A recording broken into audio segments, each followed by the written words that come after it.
আম্মা জান আয়েশা সিদ্দিকা রাদিয়াল্লাহু তাআলা আনহা। আম্মা জান আয়েশা সিদ্দিকা রাদিয়াল্লাহু তাআলা আনহার জন্য আমাদের নবী একবার দোয়া করছেন। দোয়াটা শুনে আম্মা জান আয়েশা সিদ্দিকা খুশিতে আত্মহারা হয়ে গেছেন। দোয়াটা ছিল কি? ও আল্লাহ, আমার আয়েশার পূর্বের পরের গুনাহ মাফ করে দাও।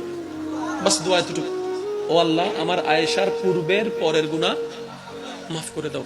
আম্মা জান আয়েশা সিদ্দিকা নবীজির মুখে এই দোয়াটা শুনে খুশিতে আত্মহারা হয়ে গেছে, এমনকি ঢুলে পড়ছে নবীর কোলে। নবীজি জিজ্ঞেস করলেন, আয়েশা তুমি কি অনেক খুশি হয়েছো? ইয়া রাসূলুল্লাহ, এই দোয়া শুনে খুশি হবে না সে আবার কে? নবীজি বললেন, আয়েশা, আজকে যে দোয়া শুনে তুমি খুশি হয়েছো, একবার শুনে খুশি হয়েছো, আমি নবী মুস্তাফা প্রত্যেকটা দিন, প্রত্যেকটা নামাজে, প্রত্যেকটা রাতে আমার উম্মতের জন্য আমি এই দোয়াটাই আল্লাহর কাছে করি। নবী রাহমাতুল লিল আলামিন। সুবহানাল্লাহ। কি ভাইয়া মুখে আসে? আর একটু জোরে বলা যাবে? নবীর ভালোবাসার সামনে কারো ভালোবাসার অস্তিত্ব নেই।